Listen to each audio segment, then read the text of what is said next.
Amen. Muli, isang mapagpalang araw sa ating lahat, mga kapatid and friends on Facebook. So, tayo ay makapagpapatuloy sa ating pag-aaral ngayong araw na ito sa ating serye. So, our topic for today is about the judgment seat of Christ. Sa ating pag-aaral sa salita ng Diyos, always remember na mayroon tayong tinatawag na language, no? At ito ay mahalaga sa ating pag-aaral. Kapag sinabi nating language, may mga tinatawag na body language, no? Sign language or word language, no? Sa Biblia, ang bawat salita ay may tinutukoy. So kapag nagkamali ang isang nag-aaral sa salita ng Diyos at hindi nakita itong distinction, no, ng dalawang great division na ito sa iyong Biblia, ang magiging resulta nito ay confusion or magkakaroon ng tinatawag na mixed doctrine. Ano ba itong mixed doctrine na ito? There are about 45,000 plus denominational churches, no, the whole o globally. Lahat na to sila ay mahawak ng isang kopya o isang ang kanilang pinaka-aklat ay ang salita ng Diyos o yung Biblia.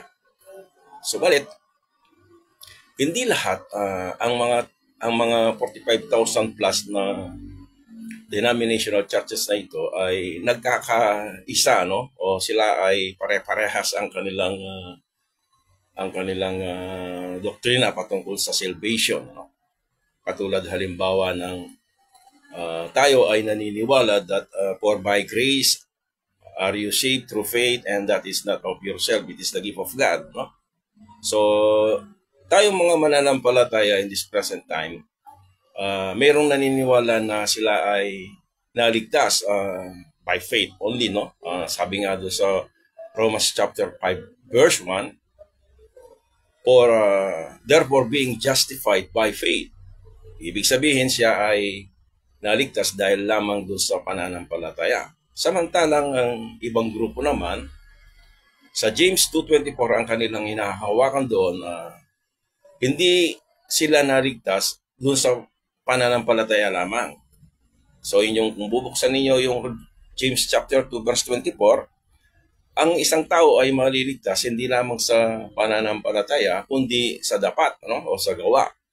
So doon pa lamang si Pablo at saka si James, si Santiago ay magkaiba na, no, ang kanilang posisyon. They are opposing to each other, ano, yung kanilang doctrine kung inyong babasahin, ano. So ibig sabihin ng mixed doctrine, sa iba naman pinaghalo ito, no, yung ang kaligtasan, ang biyaya ng kaligtasan at kinakailangan ito ay mayroong kalakip na gawa.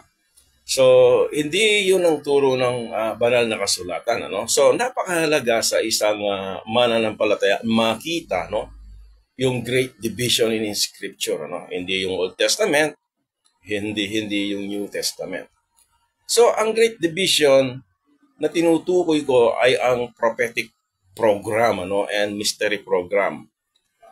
Isinisingit ko itong pag-aaral na ito sa judgment seat of Christ dahil napakahalaga na makita ng isang mananampalataya yung great division of your scriptures, ano, na ito yung tinutukoy ko, ito yung prophetic program and mystery program, no. So marahil sa inyo ang iba ngayon lang ninyo ito maririnig, o sa iba naman ay dati na itong naririnig, ano.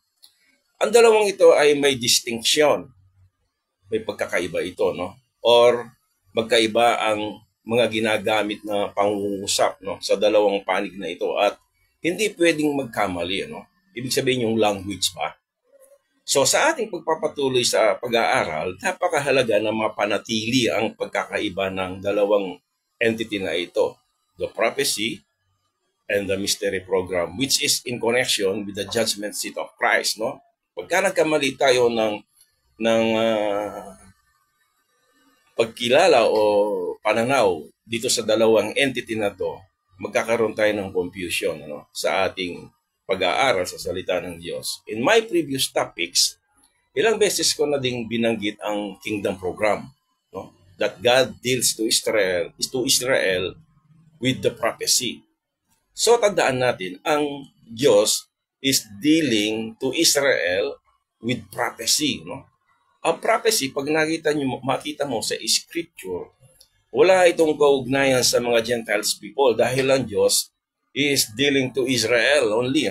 Hindi kasama yung Gentiles. Tandaan natin na ang Gentiles, na-attach lamang ang Gentiles if they will bless Israel. Sabi nga dun sa Genesis chapter 12 verse 3, I will bless them that bless thee. So, doon pa lamang, doon sa plano ng Diyos para sa Gentiles, naka-attach doon sa blessing na pwedeng gawin ng Gentiles nations sa Israel. So, pagka sinabi natin kingdom program, ito ay prophecy. Nakapaloob dito yung mga covenant. Nung tinawag ni Abraham, o nung tinawag ng Diyos si Abraham at doon nanggaling ang bansang Israel, ang dealing ng Diyos sa Israel is prophecy at ibinigay sa kanya yung mga covenant, yung tipan, ang mga kautusan.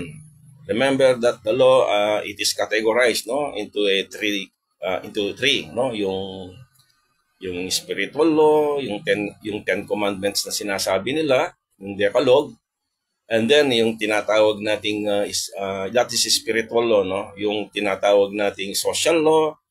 Di ba mayroon tayong mga naririnig na for a tooth, sabi niya, an eye to, yung mata sa mata, sabi niya, So, yun ang tinatawag nilang ng Diyos na social law. Kung ano yung ginawa mo sa kanila, yun din ang gagawin sa iyo, So, yung isa naman, yung tinatawag nilang ceremonial law, Yung ceremonial law, yung mga pista-pista, maraming paghahandog, ganyan, yun yung tinatawag nilang ceremonial law. So, ang Israel, ang Diyos, ang nais niya na gawin yung kautusan, in order for them to live, Yun ang nais ng Diyos sa Israel. Sila ay under the law. So, lahat ng mga itong kingdom program na ito, kinakailangan lahat ng mga Jewish people, they will circumcise, So kaya nga sila ay nasa ilalim ng batas at circumcision, Yung baptism, Yung baptism, it is a part, 'di ba, nung bago, 'di ba, ang sabi ng ating Panginoon Jesus at ni John the Baptist na in order for them to enter in his kingdom, kailangan silang repent and be baptized, So baptism, it's part of their program, sa bansang Israel, not for the Gentiles, and the promise of a kingdom for Israel, Yun ang kingdom program, So, how about yung by the way, ang programang ito para sa Israel ay na-postpone, by the way, na-postpone. Kung titignan natin yung mga pag-aaral natin, kaya ako inuulit-ulit, para madaling maintindihan ng bawat isa sa atin, Ang programang ito para sa Israel ay na-postpone. Yung kingdom program na yon na dapat maghari na ang Panginoong Yesus during his first coming, hindi siya tinanggap, Hindi siya tinanggap. Hindi tinanggap si Jesus Christ ng Israel, Bagkus ang ginawa nila sa kanya, di ba? Siya ay pinapako dun sa krus, pinapatay, So, itong programang ito para sa kingdom program for Israel, ito ay natigil, Pansamantala, ito ay naputol, Take note, hindi ito replacement theology na katulad ng tanong sa akin ng isang kapatid recently, Tinanong ako, ano ba itong it is replacement theology, Brad, sabi sa akin. Hindi, Actually, that's the first time na I heard replacement theology, Katulad ng tanong sa akin, Tandaan, bago pa nilikha ang lahat ng bagay, God has already a plan and purpose sa lahat ng kanyang nilikha, Sa lahat, no? Meron na siyang plan and purpose sa lahat ng kanyang nilikha until the times of restitution. Ano yung time of restitution? Dito sa ating mga pag-aaral, makakarinig tayo ng mga terms na para bang kumisan ginagawa-gawa lang natin. No? Hindi, it is a biblical. No? Itong term na restitution, times of restitution, makikita natin sa Acts chapter 3 verse 21. Kung paano ang Diyos during the time of restitution, isasauli niya ang lahat ng bagay into its original state. No? Kumbaga, i-restore niya, ibabalik niya.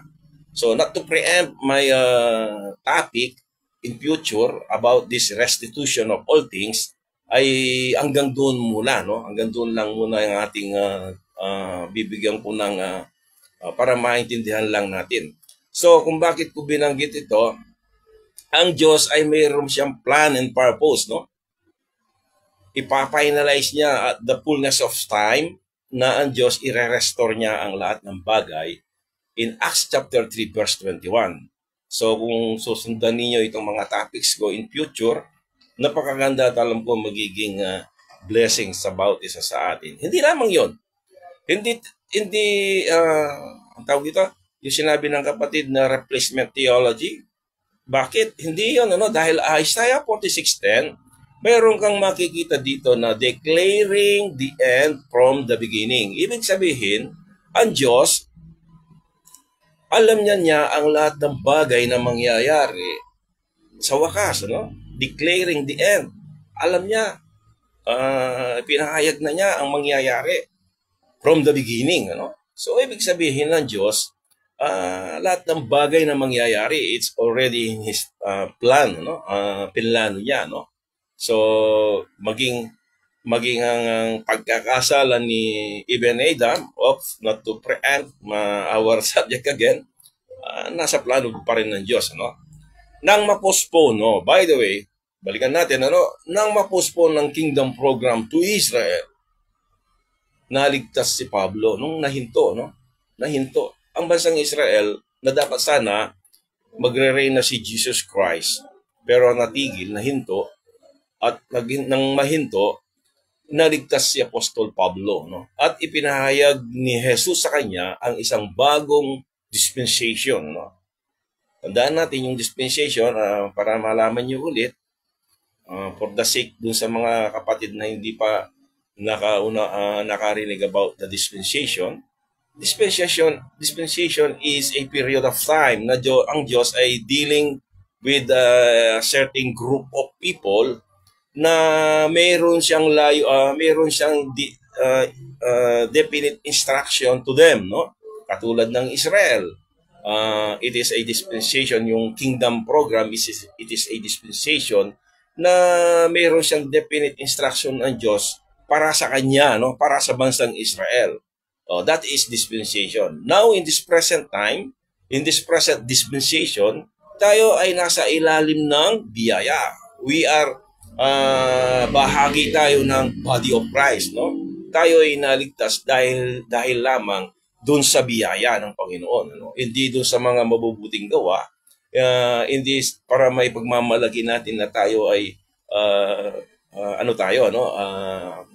tayo ay Christian, gano'n, ano? So yung dispensation of grace, ito ay isang dispensation which is secret in God, ano?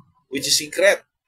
It is hid from God for ages and for generations, no? In Ephesians chapter 3, no? Basahin niyo the whole chapter, makikita niyo kung ano ba itong mystery na ito which is hid from God, which is the fellowship of the mystery between the Jews and the Gentiles into one body. So yun ang tinatawag nilang dispensation of the grace of God, no?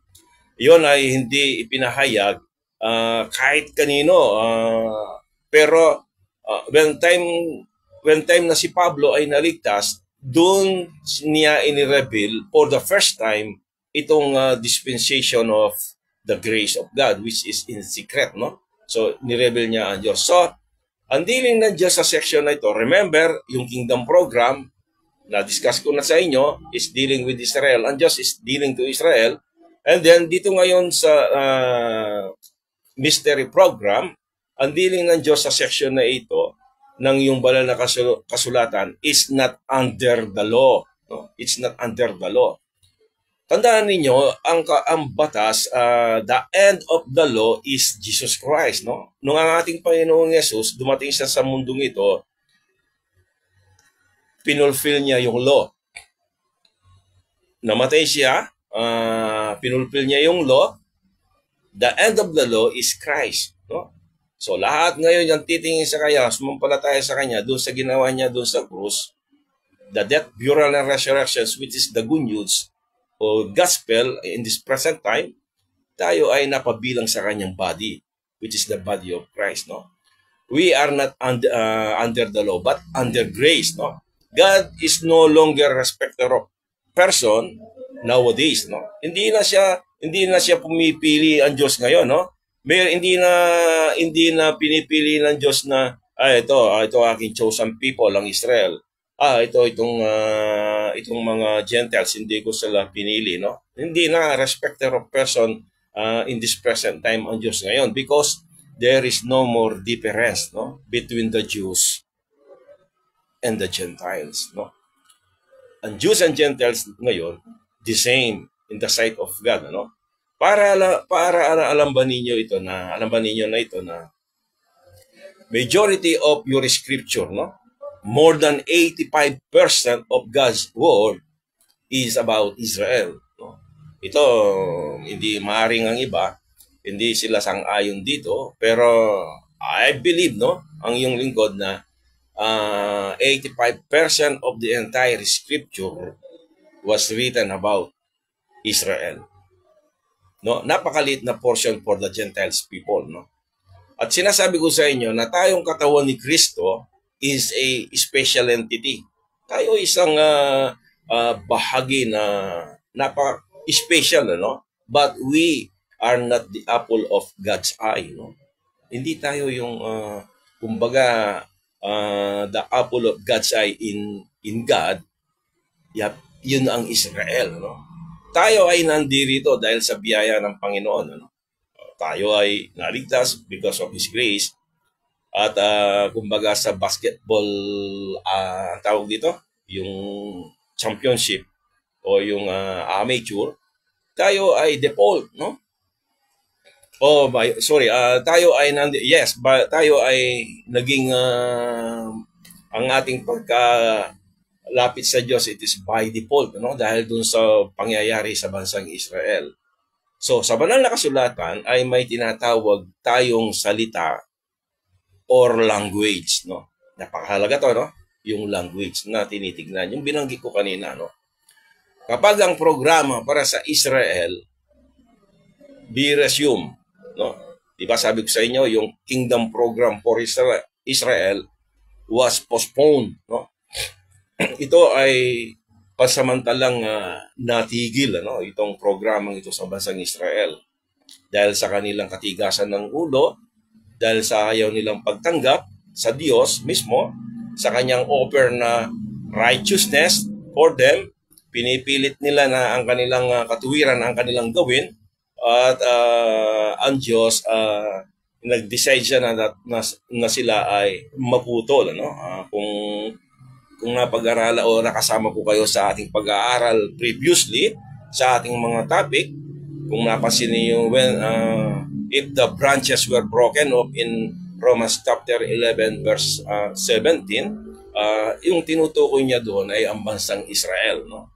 Some of these people of Israel, majority sa kanila hindi nila tinanggap si Jesus. Yung maliit na kawan, sila lamang yung tumanggap sa ating Panginoong Jesus. Kung babalikan ninyo yung ating topic, ito yung mga wild olive tree, no, na naugpong, no, graft, no, to the wild olive, no. So pag nakita niyo yung, by the way, yung branch, yung olive tree, wild grapes, o yung mga fig tree, ito ay referring to the nation of Israel in Scripture, no. ginamit ni Jesus yung mga yung presentation niya sa Israel sa mga ganitong salita, no? So ang katawan ni Kristo ay aalisin dito, no? Pag ang programa ng bansang Israel, yung program for them na ire-restore na ng Diyos, no? Ibabalik niya. 'Di ba naputol lang ang ugnayan ng Diyos, ang kanyang pangako sa Diyos, pangako ng Diyos sa bansang Israel na maghahari sa kanila ay pansamantalang natigil 'yon dahil sa kanilang hindi pagtanggap at naisilang ang bagong dispensation, which is the body of Christ, no? Tayo 'yon, ano? Pag ang body of Christ ay kinuha na ng ating Panginoong Yesus, pag inalis na dito sa mundong ito, ang plano ng Diyos sa Israel ay magpapatuloy.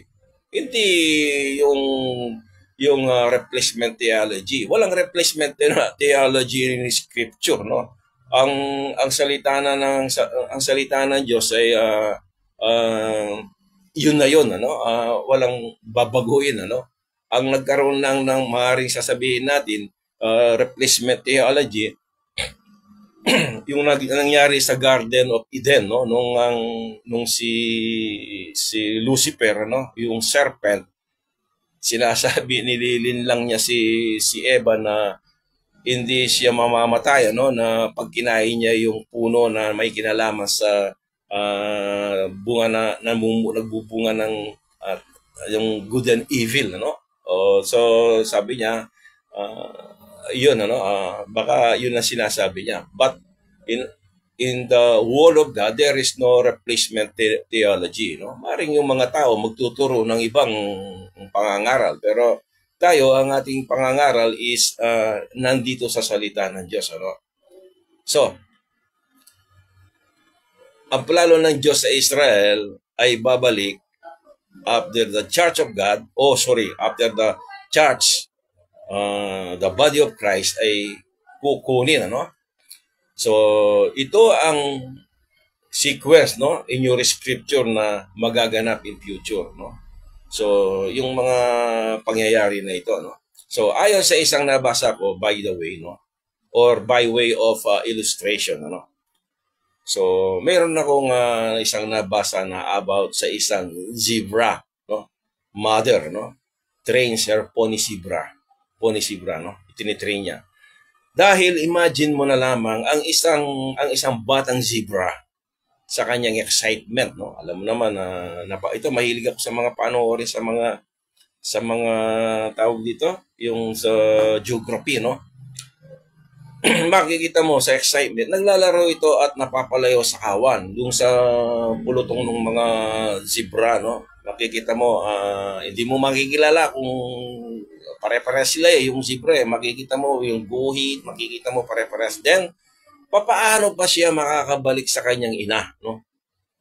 Yung zebra baby, no? O yung pony zebra, no?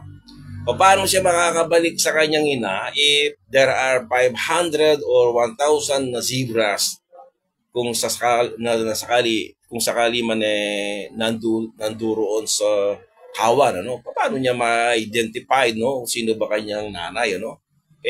Ako nga, kung tingin ko doon, pare-pares na zebra, hindi ko malaman kung sino doon, pare-pares ang kulay, pare-pares ang strap. Stripe, no? But sa tingin ko lang yun, ano? Pero hindi ito nangyayari dahil pagkasilang pa lamang ng pony zebra ay inilalayo na niya nito ng kanyang ina, no? Sa mga kawan. So, sinisipirit niya, no? Then the mother zebra will start walks, no? Around him, no? Iikot siya sa kanyang baby zebra hanggang makabisado ng baby zebra, no, yung stripes ng kanyang ina, no, makakabisado daw niya. So hanggang sa maitanim sa kanyang isip, yun na lang yung nakikita niya, no, yung zebra stripes, no, ng kanyang mother, no. So yung palang zebra stripes is like a fingerprint, no. At kung mangyayari na mapalayo sa mga kawan, itong pony zebra, itong batang zebra nito, alam niya exactly kung saan hahanapin, ano, ang kanyang ina. So kahit malayo siya, alam niya yung stripe ng stripe ng kanyang ina, no? Para pala itong fingerprint, no? Yun lang ang alam niya, no? Dahil yun lang ang kabisado niyang stripe sa kanyang isip na para bang fingerprint, no? So walang pagkakaiba sa banal na kasulatan ngayon, no? Subalit ang problema ngayon sa ngayon, ang problema ngayon sa Christendom. Alam ba ninyo yung Christendom? Ang Christendom, it is all Christians, no? All Christians naturingang Christians. Siya ay siya ay kasama sa isang kapulungan, no? O isang tinatawag nilang denominational church, no? Sabi ko nga sa inyo kanina, there are about 45,000 group of churches around the world, globally, no? Ito yung tinatawag nating Christendom.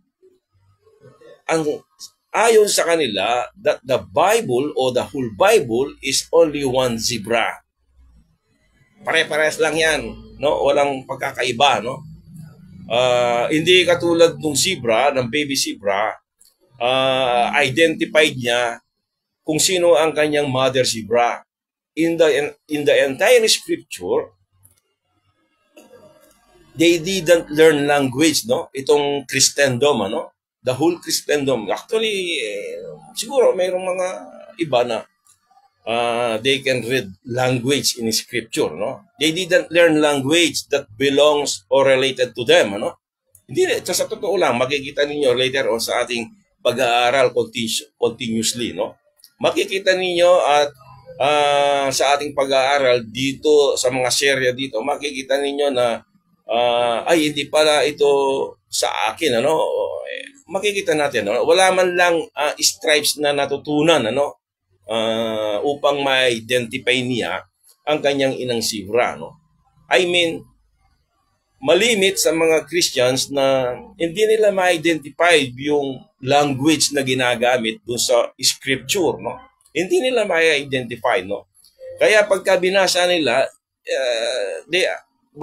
parang ang basa niya, lahat na yon ay iisang stripes na zebra, no? Iisa lang ang zebra sa kanyang paningin. So, sana ma-catch up ninyo ako. So, sa kanyang pagkaalam, lahat ng stripes na kanyang nakikita, it belongs to her mother zebra, no? Itong pony zebra na ito, dahil nag-aral siya, yung language, alam niya kaagad, o yung stripes, alam niya kaagad, pagka napahalo yung mother zebra doon sa mga kawan, sa 500 zebras na yon, alam niya kaagad, yun ang kanyang mother zebra, no? Pero sa ngayon, sa panahon natin, yung sinasabi ko sa inyo, there are a lot of Christians nowadays na hindi nila alam yung language, kung ano yung sinasabi ng Bible, which is belong to him at belongs dun sa iba, no? Especially in Israel. Sabi ko na sa inyo, ang Bible, when sabi niya, study to show thyself approved unto God, a workman that needeth not to be ashamed, rightly dividing the word of truth. Pag nag-rightly divide the word of truth, alam mo kaagad kung sino ang tinutukoy niya doon sa iyong binabasa. Kung ang tinutukoy niya ay ang bansang Israel, huwag mong attempt na kukunin yon at i-apply mo directly sa iyo. Dahil mayroong instruction ng Diyos pertaining to Israel and pertaining to the body of Christ, no? Israel is under the law. Kung pilit mong gagawin yung instruction niya sa Israel, do the law, no? Perfectly, no? Yung kung ano yung nais ng Diyos sa bansang Israel, gawin mo yon. Subalit, Christ is the end of the law, natapos na yung kautusan for Israel. Bakit? Kasi sa panahon na ito, we are not under the law, we are under grace. So, ibig sabihin, lahat ng ating ginagawa, ginawa na ng ating Panginoon doon sa krus ng Calvary. So, wala na tayong gagawin, kundi yung manampalataya doon sa ginawa niya. Manampalataya tayo sa tinapos ni Jesus Christ doon sa krus ng Calvary. And our salvation is free gift. Hindi natin ito tatatrabahuhin, no? Huwag tayong magkamali.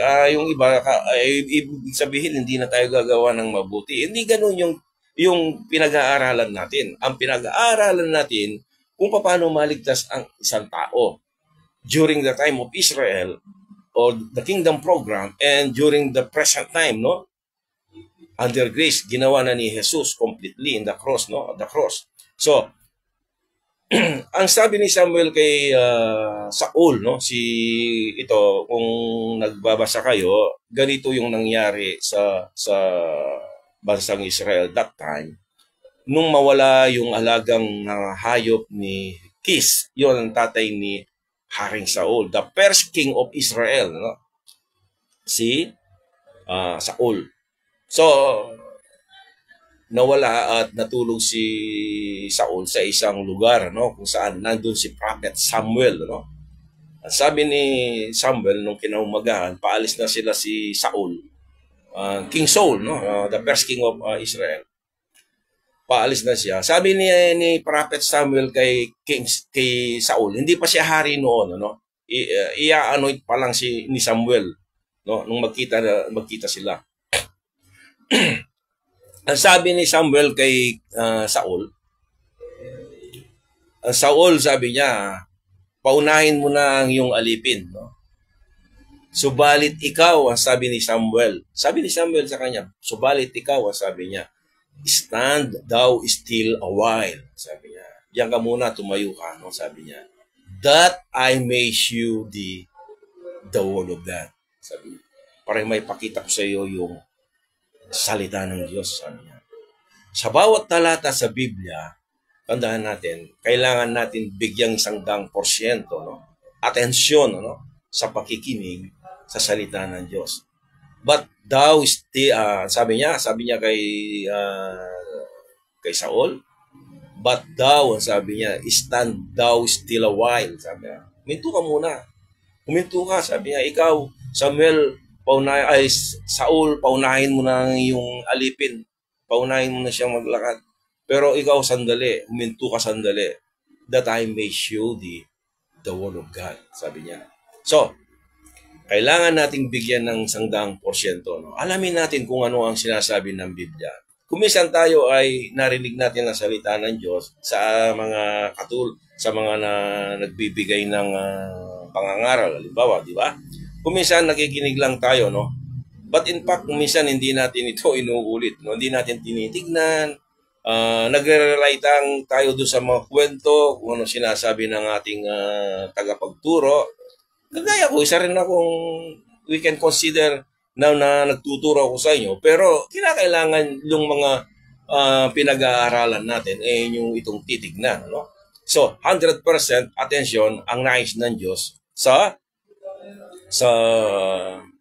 isang taong nag-aaral ng kanyang salita o nakikinig. Ano? So, kailangan nating matutunan o makilala, no, ang nais nitong sabihin sa atin. Ang nais sabihin nito sa akin ng salita na to, no? Ano ba yung naiintindihan natin dito? Ngayon, titingin tayo ng salita ng Diyos. Let us see, no? Kung isa tayong baby zebra. Narinig yung baby zebra. Kung naiintindihan ba natin, kung nababasa ba natin yung mga sinasabi ng banal na kasulatan regarding dun sa mga pangako niya, ano ba yung nais ng Diyos sa atin, ano? Tingnan natin kung kaya nating kilalanin ngayon, ano, bilang ito ang ating ina. The Word of God, kung tayo ay baby zebra, alam natin ito ang ating inang zebra, no? If the Word of God, ito ay pertaining sa atin, makikita natin ngayon sa ating pagbabasa at aalamin natin, ano? Ibig kong sabihin, babasa tayo ng talata kung ito ay nauukol ba sa atin, no? So, babasa lang tayo ng mabilis. By the way, para hindi ninyo malimutan, tayo ang ating tatalakayin dito, tayo ay patutungo sa isang pag-aaral. You can decide kung ang judgment seat of Christ is belong to believers nowadays, no, in this present time. Kung ito ba ay para sa iyo, para sa akin, o kung para kanino, no? Anyway, sa ngayon, hindi ninyo masusagot dahil meron siyang part 2. So ngayon, babasa tayo ng mga talata at titignan natin kung ito ba ay these verses na ating babasahin, it is pertaining tuwas, ano? Kung iyon ba ay ang stripe na makikita natin dito, o itong language na ito ay pertaining to us, ano? Romans chapter 3 verse 24. Basahin kong mabilis, tignan niyo sa inyong mga Bible kung mayroon kayo, o kung wala, pakinggan niyo. Later on, kung gusto niyo yung i-pick up, kunin niyo at ilista niyo at basahin niyo ulit, no? Romans 3:24, being justified freely by His grace through the redemption that is in Christ Jesus. Ito ba ang nakikita mo ngayon sa iyong sarili? Justified freely? Ikaw ba ay justified freely? Sabi ng Bible, by His grace, dahil sa kanyang pagtubos, sabi niya rito, sabi niya rito yung by His grace through the redemption, ano, that is in Christ Jesus. Tayo ay tinubos ng dahil sa ating Panginoong Yesus. So mararamdaman mo ba yung sa puso mo na sa sarili mo na that you are freely justified and then by His grace, no, sa kanyang biyaya. So yung ba nakikita mo ba yung as a pony zebra, nakikita mo ba yung stripes doon ng iyong mother zebra? So I mean, sa salita ng Diyos, makikita mo ba yung wordings na yon? Nakikita mo ba na pertaining sa atin? Sa Romans 4:7-8, saying, blessed are they whose iniquities, mapalad ang tao ang kanyang mga kasalanan, are forgiven, and whose sins are covered. So, mapalad ang tao ang kanyang mga kasalanan ay pinatawad na, at ang kanyang mga kasalanan ay natakpan, ano, tinakpan, ano. So, blessed is the man that whom the Lord will not impute sin. Diba? Mapalad ang tao na mapalad siya na kung paano ang Panginoon hindi na niya ibibilang ang kanyang mga kasalanan, ano. Hindi na niya i-consider, ano, impute sin, ano. So Romans 5:1-2, therefore being justified by faith. Look at this verse, no? Therefore, sabi niya, yung word therefore, it is a conclusion. It is a final, na? Therefore, sabi niya, kaya nga, sabi niya, being justified by faith. Pag sinabi natin justified by faith, tayo ay pinawalang sala, no? Dahil sa pananampalataya, no? We have peace with God. Ang tanging paraan lamang nagkaroon tayo ng kapayapaan with God is being justified by faith, no? Dahil sa ating hindi feeling, no? Yung kalimutan natin yung feeling, no? Sa Diyos, hindi yung kung feeling mo, hindi, ano? Ang Diyos, dahil sa kanyang ginawa, tayo ay na-justified through our Lord Jesus Christ in verse 5, no? O in verse 1, ano? Verse 2, by whom also we have access by faith. So nagkaroon tayo ngayon ng daan, ano? Nagkaroon tayo ng daan sa Diyos, ano? Dahil sa ating pananampalataya into His grace, dahil din sa kanyang biyaya. See? Halos ang sulat ni Pablo, hindi nanduroon yung kanyang biyaya ng Diyos, ano?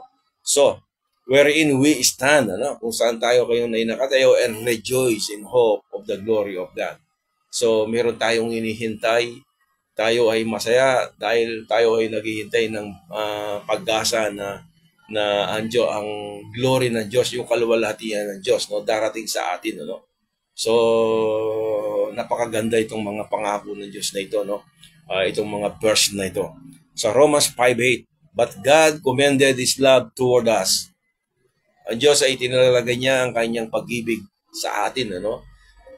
In that, sabi niya, while we were yet sinners, habang tayo ay makasalanan pa, si Jesus ay namatay para sa atin. So ito yung mga term na tinitignan natin, itong language na ito. Hindi ito nagbibigay ng bagabag sa atin. Walang bagabag. Lahat ng mga verses na ito na aking binabasa sa inyo is all blessing, ano? Yung parang walang halong takot, no? Na ang Diyos ang kanyang freely give, no? Yung kanyang biyaya, hindi ito nagbabago, no? So Romans 8 chapter 1, o chapter 8, verse 1, there is therefore, is another conclusion, now no condemnation. Wala nang paghatol, no? To them, kanino? Kanino? Which are in Christ Jesus. Wala nang itong paghatol sa mga taong na kay Kristo Jesus. Sabi nung ibang, ng mga ibang nagtuturo. See, sabi niya, who walk not after the flesh, but after the Spirit. Kung minsan, hindi natin nagiget kung ano bang ibig sabihin nito, sabi niya, na who walk not after the flesh. Alam ba ninyo na itong verse na ito, sa unang part nitong verse na ito, there is therefore now no condemnation to them which are in Christ Jesus. Wala nang condemnation. Ang kadugtong na ito na who walk not after the flesh, meron kasing mga after they got saved, ang iniisip nila, yung ibig sabihin ng who walk not after the flesh, ang bansang Israel, nais niyang mabuhay na i-please niya yung Diyos, gagawin niya tutuparin niya yung kautusan by the work of the flesh. Hindi natin mapiplease ang Diyos by after our flesh, no? Ibig sabihin yon, by our deed of our flesh. Kinakailangan i-please natin ang Diyos. Hindi tayo lumalakad at i-please natin ang Diyos through our good works or to our flesh, no? Kundi but after the Spirit, no? Sa Spirit. Yun ang ibig sabihin ng who walk not after the flesh. So in Ephesians chapter 1 verse 12 and 13, Ephesians chapter 1 verse 12 and 13, tignan pa natin dito yung language, no? Tandaan, ang isang mananampalataya, kinakailangan tignan niya yung language. Ano ba yung language na yon? It's pertaining to me or to other group of people, no? In verse 12 in Ephesians chapter 1, that we should be to the praise of His glory. Para tayo ay para sa ikapupuri ng kanyang kaluwalhatian, ano? Tayong mga mananampalataya who first trusted in Christ. Nauna tayong nanampalataya sa ating Panginoong Yesus, no? Yun, ano? So, in verse 13, in whom, sabi niya, ye also trusted, no?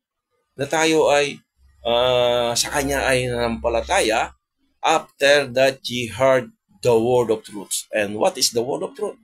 Word of truth, ito yung salita ng Diyos, no? Ito yung mga salita na ipinahayag ng Diyos kay Apostol Pablo, no? That's the word of truth, no? The gospel of your salvation. Alam naman natin kung ano ba yung ebanghelyo ng iyong kaligtasan. The gospel of your salvation is the death, burial, and resurrection of our Lord Jesus Christ, no? Liban doon wala nang ebanghelyo. No? Yun lang ang ebanghelyo na ipinangaral sa atin at iniwan ng ating apostol na si Pablo, no? In whom also after that ye believe, pagkatapos na ikaw ay manampalataya, no? Ye were sealed, no? With that Holy Spirit of promise. Pag sinabi ng sealed, ibig sabihin, it is a symbol of ownership, no? Yung sealed. You were sealed, sabi niya. Ibig sabihin na natatakang ka na, pag-aari ka na. O paano pa mawawala yung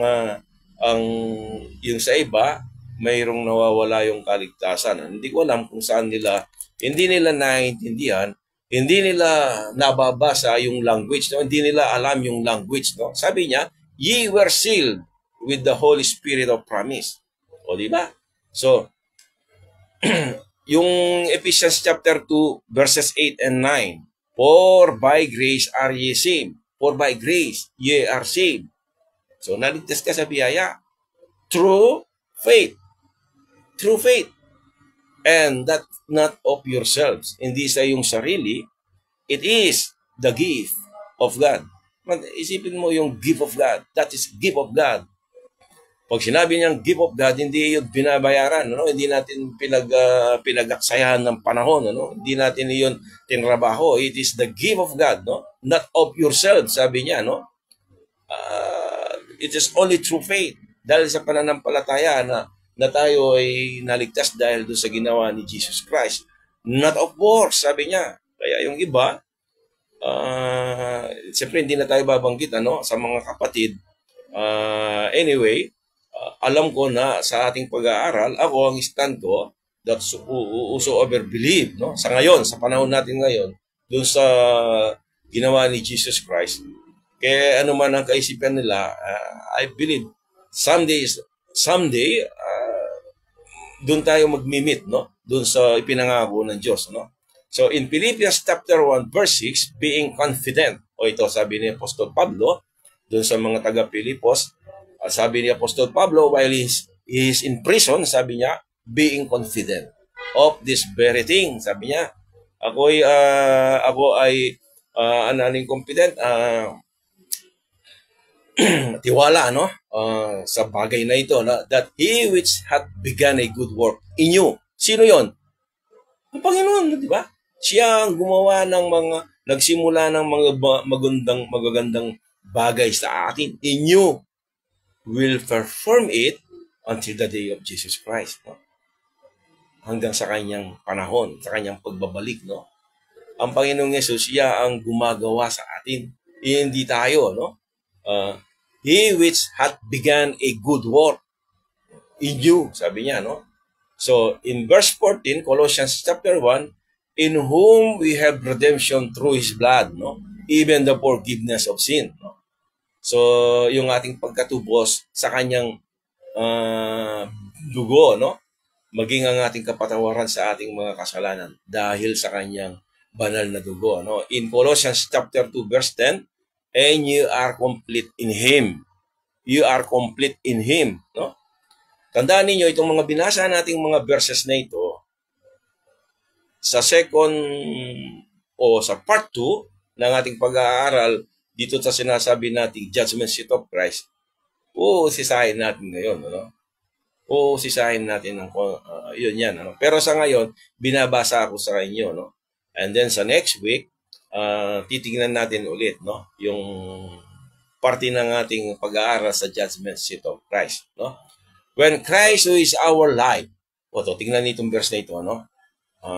Ito, tingnan niyo kung yung language ng verse 4 ng ng verse o Colossians chapter 3, kung makikita ninyo, no? Kung ikaw nga ay isang pony zebra, makikilala mo kaagad yung mother zebra, no? Dito, kung ikaw ay anak ng Diyos, makikita mo kaagad kung ano yung sinasabi ng verse 4. When Christ, pag si Jesus, no? Who is our life? Sino ang ating buhay? Si Jesus Christ, no? Shall appear. Ibig sabihin siya ay makikita na natin, ano? When Christ shall appear, then shall ye also appear. Tayo rin ay makikita, no? With Him in glory. Diba? Anong we shall appear with Him? We shall appear with Him in glory, in His glory. So, yun, malinaw, no? Kumbaga, walang halo, no? Walang halong idadagdag mo dito at mayroon kang maraming gagawin. Kundi yan, sabi niya, when Christ who is our life, siya ang ating buhay, shall appear. Then shall ye also appear with Him in glory. Sa Titus chapter 3 verse 5, not by works of righteousness. Yung mga matutuwid nating ginawa, hindi doon, ano, which we have done, but according to His mercy, yung dahil sa kanyang habag, no, He saved us by the washing of regeneration and renewing of the Holy Ghost, no? Hindi doon sa ating mga mabubuting gawa. Ito yung Romans 8:38 and 39. Ito napakaganda, no? Tandaan niyo ito, no? For I am persuaded, sabi ni Pablo, no? For I am persuaded. Ako ay persuaded, no? sa dulo ng dila. Yung hikayat, hindi hikayat, pero ganun lang malapit sa term na yun. For I am persuaded that neither death. Yung death, yung nakita naman yung ibig sabihin ng death, di ba? Yung death, it is not separation, ano? Hindi ko alam kung saan nila nakuha itong word na it is separation from God. No. Death, it is return to the ground, return to the dust, no? It is the penalty of sin, no? For the wages of sin is death. Yun ang ibig sabihin ng death. But death, inahintulad ni Apostol Pablo sa isang natutulog. So, when man mamatay na siya, itong spirit bumalik na sa Diyos, the soul and the body, maghihintay sila dun sa grave. No? Nandoon lang sila. Oops! This is another topic sa mga previous, ayaw kong ma-preempt. No? Yung iba hindi nila naintindihan yung word death, no? Kaya nagkakaroon ng konting misleading sa pag-aaral sa salita ng Diyos. So death, that is death, no? It is a temporal state, no? Nandun lang sa libingan, no? Pag darating ang Panginoon, siya'y bubuhayin muli, no? Lahat ng nandun sa libingan, ano? Sila'y babangon, ano? Sa Panginoon, ano? So, nor life, no? Ito'y, I am persuaded, sabi niya, death, life, angels, yung mga angels, principalities, ito yung mga pamunuan, ano, powers, yung mga kapangyarihan, no? Mayroong mga iba't ibang kapangyarihan ang Diyos ay kanyang nililang, hindi lang yung powers doon, kundi dito, nor things present, yung kasalukuyang panahon, nor things to come, no? Nor height, nor depth, nor any other creature, no? So, ibig sabihin, there are more creatures, no? Kung sino man yun, ano? No other creatures shall be able to separate us from. Saan hindi tayo pwedeng ise-separate? From the love of God, no? From the love of God. What is love of God? Alam ba natin na ibig sabihin ng love of God? Yung love of God, usually, malimit, hindi rin naintindihan ng mga Kristiyano in this present time. Hindi nila alam. Ang love of God sa kanila, there is but. Yung but, there is no but. B-U-T. Walang but when it comes to the love of God. Walang but, no? Ang love of God, ito ay isang attribute ng Diyos na hindi baguhin, hindi pwedeng baguhin, ano? Hindi pwedeng God is not man, no? To lie, ano? Or ang Diyos ay hindi nagbabago, no? In Malakay chapter 3 verse 6, hindi nagbabago, no? Pag sinabi nating love of God, ito ay unconditional, ano? Hindi ito pwedeng palitan, ano, ng kahit ano pa man, ano? Kahit nagkasala ka pa rin, ang pag-ibig ng Diyos ay nandoon pa rin, ano? The love of God never changed, no? That is the attribute of God. Maraming nagkakamali tungkol sa love of God. Ang sa kanila, but. Yung but, yun ang love of man, no? Ang love of man, kung mayroon ka, mahal ka niya, no? Pag wala ka na, hindi ka na mahal, no? Ganun lang yun. Hindi pwede yung tao, ano na yan, hindi na nahaluhan na yun, no? Kanino, nasaan ba yung love of God, which is in Christ Jesus, our Lord, nandoon sa ating Panginoon. Kaya kung ang tayo ay na kay Kristo, nandun din yung pag-ibig ng ating Panginoon, no? Pero yung pag-ibig na yan, na nanggaling sa Diyos, incomparable, ano? Hindi pwede. So, tandaan niyo yung mga term na yan, ano? Yung language na yan. Kukunin natin yan sa pagbibigay aral natin ulit doon sa susunod na topic natin, which is the judgment seat of Christ. Ngayon, these verses bear witness with our spirit. Ang tanong ko rito, ang mga talatang ito ay nagbibigay ba ng pag-asa sa atin? Tumutulong ba sa iyo upang ikaw ay maging payapa at masaya sa mga talatang ating nabasa? O nagbibigay ng damdamin na takot, panghihinayang, o maaaring ikaw ay mawalan, ganon? Hindi, no? Ito yung mga language na titignan ninyo, no? Sa mga talatang nabasa, mayroon bang agam-agam, ano? Yung mga kahit isa lamang mula sa ating puso at kaisipan na natatakot tayo sa mga binasa nating mga talata. Tingnan natin ang mga sumusunod na talata, no? Yung next verses na ating babasahin in comparison. Yung kanina, yung mga talatang yon is referring to the body of Christ, no? Para magkaroon ka ng hint. O tingnan natin itong sinasabi niya rito, no? Is this verses refer to the body of Christ? Tingnan natin, Romans 11:19-22. Tandaan, kung basahin ninyo ang ating mga previous lessons in Romans chapter 9, 10, and 11, which is a parenthetical chapters, yung 9, 10, and 11 referring to Israel, no? Nung sila ay mahulog, no? Nung sila ay ang Diyos binigyan sila ng sila ay pinutol, ano? Ang kanyang program for them, no? Na sila ay ang Diyos ay maghahari na sana that time, no? Pero ni-reject siya, no? In verse 9, thou wilt say then, sabi niya, the branches were broken off that I might be grabbed in, sabi niya sa verse 19. The branches were broken off. Pwede ba tayong mabali? Tayong mga mananampalataya? That means, yung salvation by grace, yung we are complete in Christ, yung we are justified by faith, pwede ba tayong mabali? The love of God, neither death nor life, nor height nor depth, nor angels, nor principalities, nor powers, nor rulers shall be able to separate us, sabi niya, from the love of God. Yun ba yun?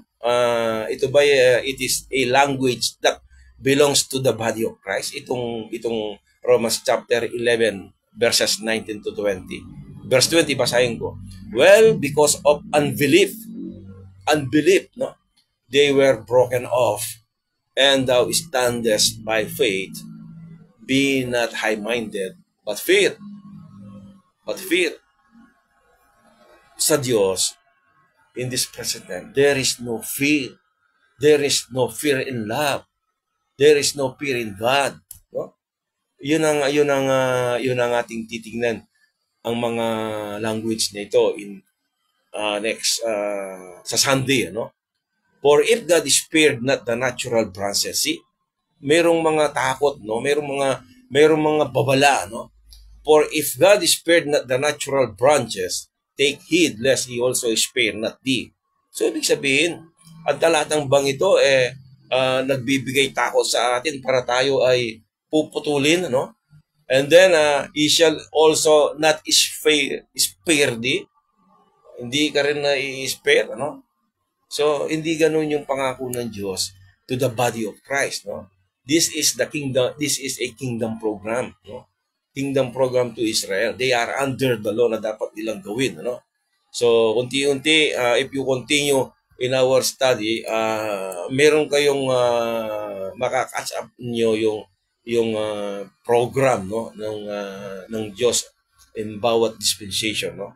So in verse 22, behold therefore the goodness and severity yung kabagsikan, no, of God on them which fell. Sino yung nag-fell? Sino yung nag-fall o nag-fell? Israel, no? Yung mga some part of Israel, no? Unbelievers, no? Yung mga Jewish people na nagpapako kay Jesus Christ na hindi sila nanampalataya. Marami tayong pag-aaralan na. So in this present time ang ating pinag-aaralan. So for the meantime sila ay pinutol ng Diyos. If thou continue in His goodness, itong mga nanampalataya na mayroong mga tinatawag nilang ligaw na puno ng olibo, wild olive tree. Sabi niya rito, if thou continue in His goodness, kung kayo ay magpapatuloy, sabi niya. Pero kung hindi kayo magpapatuloy, why? Because they are under the law. Otherwise, thou also shalt be cut off. Pag narinig yung word na cut off for the believers, there is no cut off. No? There is no cut off. Tayo ay kumpleto na kay Kristo, no? Hindi tayo kulang. Ang ginawa ni Jesus Christ is complete. Walang kulang. We are justified, no, by faith. Ang ginawa ni Jesus sa atin dun sa cross is complete. Diba? Kaya nga yung sinabi niya nung nandun sa cross, ang sabi niya, yung term na nung siya ay bago mamatay, ang sabi niya, it is finished. It is finished. Tapos na yung kanyang sakripisyo, no? Ang mga talata bang ito ay sumasaksi sa iyo, pinapatibay ba niya ang iyong tinatayuhang doktrina ngayon na tungkol sa biyaya ng Diyos? Hindi, di ba? We have no assurance. Itong mga pangalawang bunch of verses na ating binasa, no? Hindi, no? Yung biyaya ng Diyos nawawala. Ito ngayon ang ating titignan sa ating malapit na. So, 1 Corinthians 3:16 to 17. Know ye not, sabi niya, that ye are the temple of God? Really, we are the temple of God? Are we the temple of God? And the Spirit of God dwelleth in you. And the Spirit of God dwelleth in you. Yan ay mababasa sa 1 Corinthians chapter 3, verses 16 to 17. Verse 17, if any man defile the temple of God, sabi niya, ye are the temple of God. If any man, if you are the temple of God, if any man defile the temple of God, him shall God destroy. Ang templo na yan na sinasabi mo na yan templo ng Diyos, kung ikaw ay templo ng Diyos, and if you defile the temple of God, him, ang Diyos, shall God, him, yung templo na yon, shall God destroy. Sisirain niya, no? For the temple of God is holy, which temple ye are. Sabi niya. Maraming naniniwala dito, ang sisirain ng Diyos ay ang gawa ng tao. Saan mo makikita dun na sisirain ng Diyos ang gawa ng tao? Is there any proof na ang sisirain ng Diyos doon yung gawa ng tao? Hindi. The temple of God ang sisirain niya. So, balit, ano ba ang sinasabi ng banal na kasulatan? It will destroy you, ikaw, not works, kundi ikaw ang sisirain niya. Yun ang temple of God. If you consider that you are the temple of God. Kung ikaw ay magagamit sa maling yung templo na ito, kung ang sabi niya if you defile, then God will destroy it. No? So, ang salitang fire, malapit na tayo, ang salitang fire is used 549 times in your scriptures. No? Babasa lang tayo ng mabilis ng mga ilang talata, no? Patungkol sa sinasabi ng Biblia tungkol dito sa fire o apoy. No? Out of 544, there are 549. Yung 544 are used, no, in connection with Israel. Yung 544, yung salitang fire, ginamit sa bansang Israel. In time past, no, and in the ages to come. Ayan, no. Bigyan ko ng konting itong in time past at ages to come. Kasi pero kung nabasa niyo, napakinggan na ninyo itong mga previous lessons natin about the timeline, God's timeline, alam na ninyo itong time past and ages to come, and the word but now.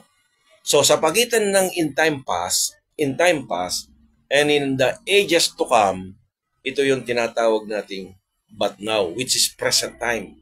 Present time. In time past, ito yung panahon na ang panahon ito ay yung time past, ito yung panahon na ang Diyos ay pinili niya ang bansang Israel. Di ba? Tinawag niya si Abraham, pinili niya si Israel, at si Israel hiniwalay niya. Dati kasi all people are Gentiles people. Lahat tayo hentil. Pero nung tinawag niya si Abraham, nagkaroon ng distinction ang Diyos ay nakipag-deal sa bansang Israel. So, ang bansang Israel as a covenant, para maintindihan ninyo na at least, ang sabi ng Diyos sa kanya, tutuloyin, tutuloyin sila, no? Sisircumcise sila. Bibigay sa kanila yung mga covenant, yung mga tipan, yung mga kautusan, di ba? Yung mga pangako ng Diyos sa kanila, yun ang Israel in time past, no? Now, there are two groups of people that time after na pinili na niya yung Israel. Yung Gentiles nation, sila yung mga uncircumcision, no? Sila yung mga uncircumcision o uncircumcised people. Walang pangako, walang tipan ng Diyos sa kanila. Ang plano lang ng Diyos sa Gentiles people, if they will bless Israel, they will bless them, no, ng Diyos, no. Yun lang, no. Nakita nyo yung spy, yung dalawang spy, sila ay binless ng Diyos, iligtas ng Diyos dahil ginawan silang mabuti in Jericho, no. Ano kung naaalala nyo, no. Kung naalala pa niyo yung mga binasa nyo, no? So, anyway, para hindi tayo lumayo, yun ang in time past. Yung ages to come after the body of Christ, no? Magkakaroon ng sisimula na yung Great Tribulation, mag-i-start na yung ages to come. Yung ages to come. Yung 7 years tribulation, actually, it is a preparation to the coming kingdom of Jesus Christ. Doon na yung tinatawag nilang severe persecution. Yun ang refining time for Israel. Anyway, ngayon, ito yung panahon na but now, no?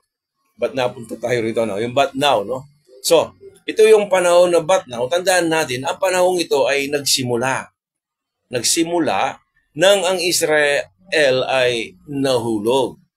Nung siya nahulog. Nung sa kakatanggi niya sa Diyos, until Acts chapter 7, pinatay nila si Stephen, sila ay nahulog, no? Nahulog. Naligtas si Apostol Pablo. After that, naligtas si Apostol Pablo at naipahayag sa kanya ang isang misteryo, which is the mystery, no? Ipinahayag sa kanya yung mystery after he got saved, no? Di ko alam kung saan naligtas, no? Hindi naman sa Acts chapter 9, no? Anyway, maaaring sa chapter 9 nung na-encounter na si Jesus Christ, no?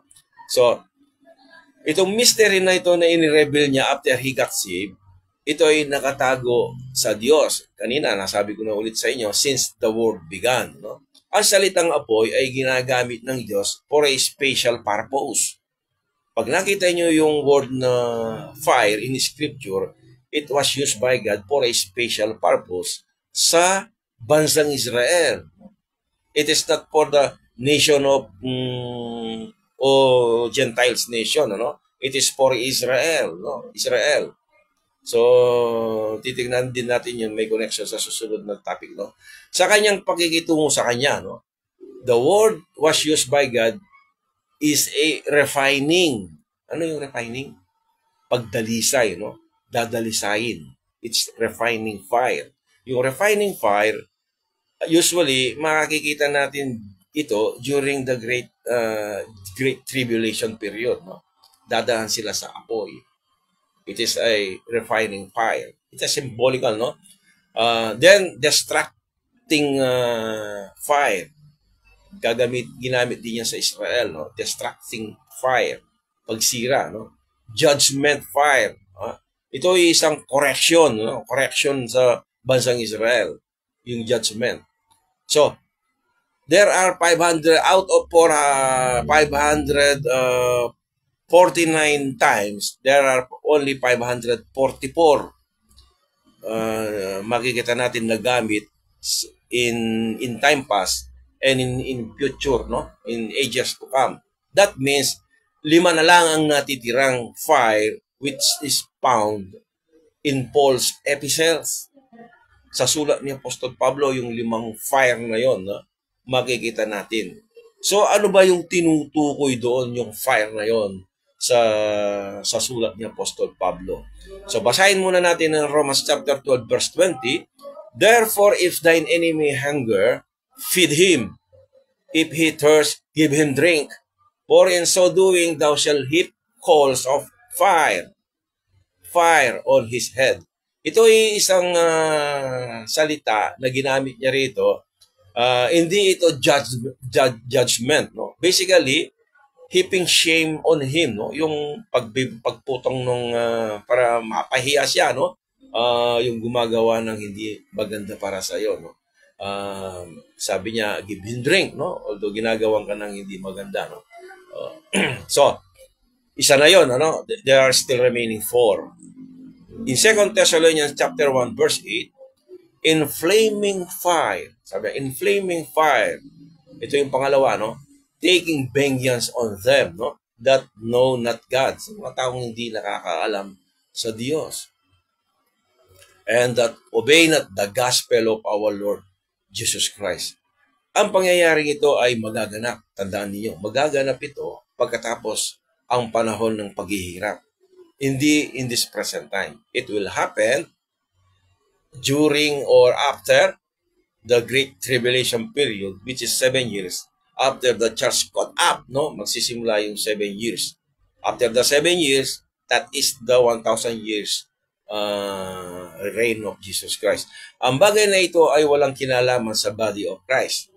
Itong verse na ito. Ang pangyayaring ito ay kaganapan ng isang propesya sa bansang Israel. That is a prophecy that will happen in future in Israel, no? The last 3 fires. Pangalawa na 'yon, no? So, the last 3 fires. The last 3 fires in epistles of Paul is found in 1 Corinthians chapter 3, no?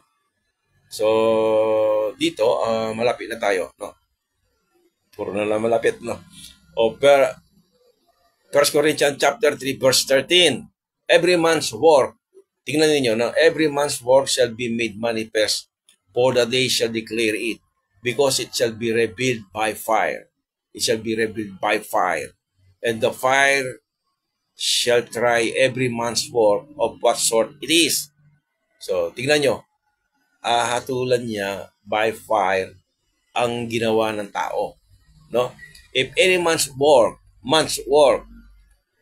tandaan natin kanina, itong man's work, ngayon, makikita mo ngayon yung mga verses, ma-identify mo, ito ba yung magbibigay sa iyo ng agam-agam? O ito ba magbibigay pa ng kapayapaan sa iyong ugnayan mo sa Diyos? If any man's work abide, o yung mananatili, which he hath built, no? Yung kanyang ginawa, no? Thereupon, he shall receive a reward. No? If any man's work shall be burned, he shall suffer loss, but he himself shall be saved, yet so as by fire. So, know ye not that ye are the temple of God. Idinugtong niya yun, ano? That you are the temple of God, and the Spirit of God dwelleth in you. If any man defile, binasa ko na kanina ito, if any man defile the temple of God, kung yung isisirain, ano? O yung dudumihan, ano? The temple of God, him shall God destroy. For the temple of God is holy, which temple you are. Sabi niya. Ito yung 3 huling apoy na binanggit ni Pablo. At ang mga ito ay nangungusap sa programa ng bansang Israel. Remember that. Malalaman natin yan sa next topic o part 2 ng ating pag-aaralan. No? So itong programang ito is for it is a Jewish people sa bansang Israel. Naalala ba ninyo na ninyo yung baby zebra kanina? Yung baby zebra. Kung ikaw ay baby zebra, then you can recognize these stripes or the language of your Bible. Marirecognize mo. If these verses belongs to you, no? Halos lahat ng mga preachers nitong Christendom. Remember, Christendom are those groups of Christians denominations, no? Na mayroon silang meron silang doctrine na nakasanayan, no, na which is later on naging i-detail, no. So for the meantime, Christendom, it is a Christians, no, all Christians denominations, no, sila nais nilang dalhin ang body of Christ into this fire judgment. Lahat ng mga Christian denominations who belongs to Christendom, nais nilang ilagay itong paghatol sa mga mananampalataya of the body of Christ in a fire judgment. Yun ang nais nilang gawin. So yun din ang nais kong tignan, silipin, aralin, no, sa ating mga sumusunod na pag-aaral. Ang mga talatang ito ay naisulat sa Acts chapter 18. Acts chapter 18, ano, na si Apostol Pablo ay na-encounter niya si Jesus sa daan ng Damasco. Doon niya na isulat ang mga talatang iyon. Pasamantalang nawalan ng paningin at bumalik ang kanyang paningin niya, ay nagtungo sa sinagoga, no? Nawala ang kanyang paningin si Apostol Pablo, but afterwards, siya ay nakakita muli at tumuloy sa mga sinagoga at siya ay nangaral. Ano ang kanyang ipinangaral? Ano ba ang ipinangaral ni Apostol Pablo that time na siya ay bumalik ang kanyang paningin? That Christ is the Son of God. At pinatunayan nito ng kanyang muling pagkabuhay, no? At ito ay ang muling pagkabuhay ng ating Panginoong Yesus, no? At ito ang ebanghelyo ng Diyos na ipinangaral sa mga Hudyo. So, yung ebanghelyo ng Diyos, ang kanyang content, ito yung ang Panginoong Yesus is the Son of God. Ito yung gospel of God, no? Iba yung gospel of Christ. Ito yung gospel of God na at si Jesus Christ, it is Son of God and declared by the power of His resurrection. Yun ang kanilang ipinangangaral sa mga sinagoga that time, no? Ang tanong, sa mga oras na yon, mayroon na bang Gentile Grace Church? Wala pa. Wala pang Gentile Grace that time. Na itinatag ito ni Apostol Pablo that time.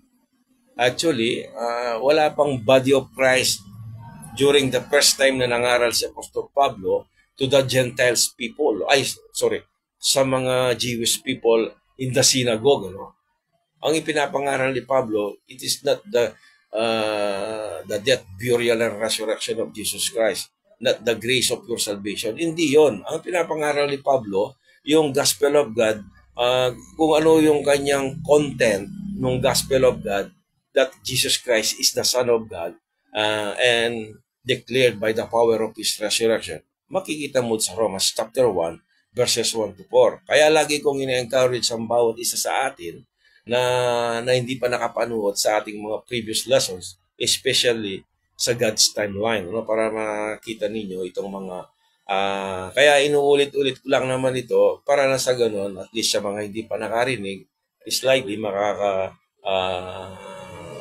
makakasakay siya sa ating pag-aaral. Dahil ang pag-aaral sa salita ng Diyos, rightly dividing, ay mayroon itong progreso, no? May progreso, no?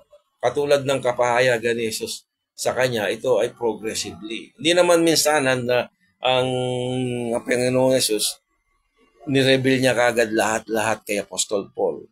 No? Hindi niya kagad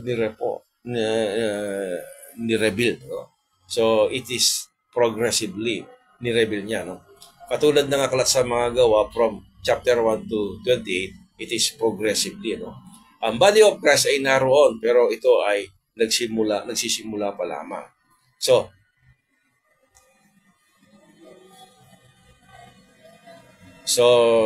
siguro, konti na lang, itutuloy ko na to. So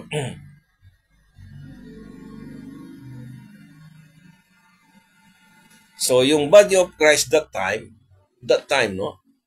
In the stage, it is in the stage of its embryonic form. Ano yung embryonic form? Ito yung magsisimula pa lamang. Ano? Kumbaga sa isang embryo, ang body of Christ, during the time na si Pablo ay naligtas, at pumunta siya sa mga sinagoga, pinangangaral niya yung ah, yung gospel of God, which is not the gospel of the grace of God.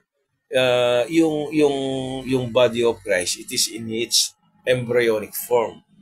Fetus pa lang, no? Fetus pa lang. Maraming nagkiklaim na sila ay rightly dividers of the truth in the scriptures, pero madalas hindi nila nakikita ang bagay na ito, no? Halimbawa, sa aklat ng mga gawa from 1 to 8, nagpatuloy ang mga alagad sa pangangaral patungkol sa kingdom program, no? Nandoon ang pagtanggap, pagsisisi at bautismo sa bansang Israel. Nandoon lahat, kompleto, no? Dito bumagsak ang Israel in Acts chapter 7 verse 41 nang ang Israel ultimately decided na hindi nila tatanggapin o hindi nila matatanggap na maghari sa kanila si Jesus. Then Stephen stoned to death. Pinatay nila si Stephen. Patuloy na inuusig ni Pablo ang iglesia, no? Ng Diyos, no? Ng Diyos. Iglesia ng Diyos. Iyan ang kanyang inuusig. Bakit Church of God? Bakit hindi Church of Jesus Christ o the body of Jesus Christ? Dahil sa bahagi nito ng yung Biblia, ang body of Christ, ay wala pa that time, no? Wala pa siya. Sabi ko nga sa iyo, it is in its embryonic form, no? Ang dalawang entity na ito ay may magkaibang pagkakilanlan. Remember that. Mayroon silang magkaibang gospel, no? The gospel of the Church of God is gospel of God. Ang konsepto nito, nasabi ko na sa iyo, inulit ko na lang, Christ is the Son of God and declaring the power of His resurrection.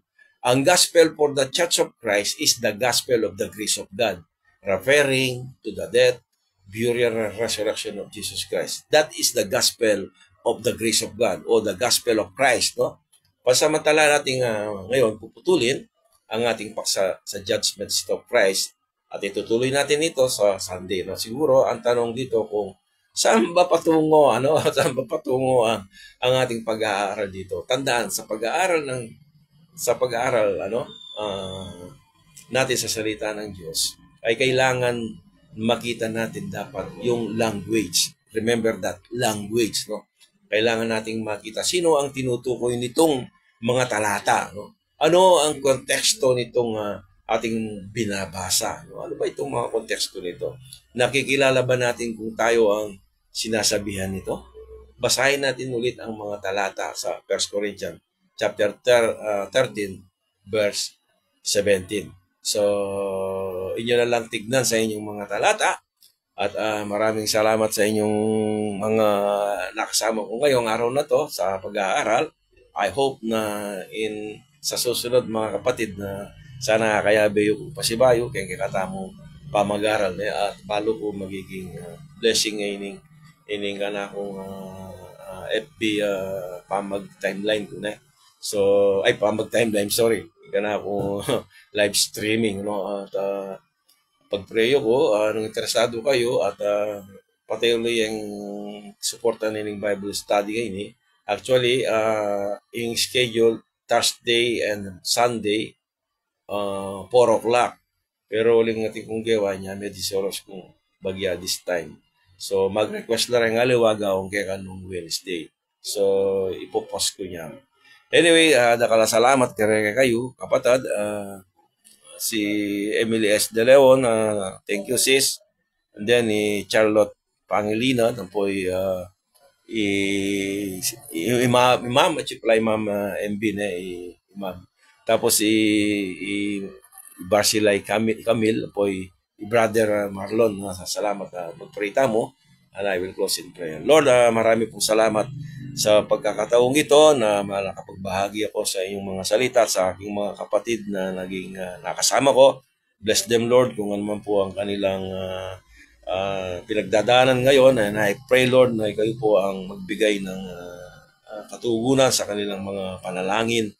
At dalangin ko po na buksan mo ang bawat isa sa amin sa iyong mga salita na maunawaan namin ang aming pag-aaral na ito. At sa aming pansamantalang paggawa-hiwalay, ikaw po ang magpala, ikaw po ang magbigay ng kapayapaan sa bawat isa sa amin. Binabalik ko po ang ang kapurihan, lahat ng kapasalamatan sa tanging pangalan lamang ng aming Panginoong Yesus. Amen and amen. To God be the glory po at thank you very much.